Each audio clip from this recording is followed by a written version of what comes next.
নারী যখন সকালে উঠে সমস্ত কাজ করে তখন সে মা অষ্টভুজা। নারী যখন সংসারের টাকা বাঁচিয়ে রাখে তখন সে মা লক্ষ্মী। নারী যখন পরিবারের সকলের জন্য রান্না করে তখন সে মা অন্নপূর্ণা। নারী যখন তার সন্তানদের পড়ায় তখন সে মা সরস্বতী। পরিবারের সকল দুঃখ কষ্ট যদি নারী সামলাতে পারে তখন সে পার্বতী। আর পুরুষ যখন ভেজা তাওয়াল তার বিছানার উপরে রাখে তখন নারী মা দুর্গা।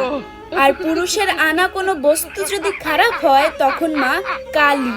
স্বামী যদি বউয়ের সামনে অন্য নারীর প্রশংসা করে তখন রণচণ্ডী। নিজের পুরুষ যখন অন্য নারীর পোস্টে লাভ রিয়েক্ট দেয় তখন নারী মহিষাসুর মর্দিনী।